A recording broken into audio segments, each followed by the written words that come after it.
અમે ગઈકાલે મધ્યપ્રદેશની બોર્ડરથી 10 વાગ્યાના નીકળેલા છીએ, અત્યારે પહોંચ્યા છીએ।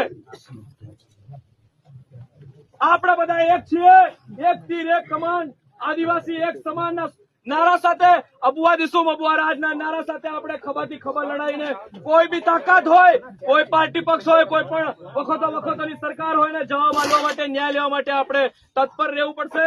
અને આપણું જે પ્રતિનિધિ કરવા વાળા છે એ લોકોને સવાલ કરતા થાવ, એ લોકો આપણી જોડે આવીને બેસવા જોડે, આપણી જોડે ન્યાય અપાવવા માટે ઉભા થવા જોઈએ। અને એ ન્યાય નથી અપાવી શકતા, બોલી નથી શકતા એવા નેતાઓ જે દલાલ ભડવા બની ચૂકેલા છે, પાર્ટીઓના ગુલામ બની ચૂકેલા છે, એને ઉખાડીને ફેંકી નાખવાના છે। બીજો સંદેશ છે કે આવનાર તાલુકા જિલ્લાની ચૂંટણીઓ હોય, વિધાનસભા હોય, લોકસભા હોય, એના અંદર ઉતરો।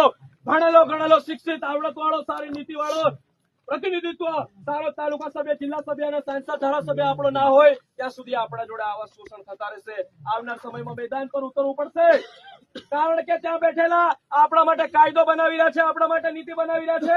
એ માણસ સાચો ના હોય, સારો ના હોય, આપણું પ્રતિનિધિત્વ ના કરી શકે એવા માણસને ફરીવાર મોકલવાના આ વાત સાથે મારી વાણીને વિરામ આપું છું। જય જોહાર, જય આદિવાસી, જય ભીલ પ્રદેશ, અમારા ક્રાંતિકારી જોહાર।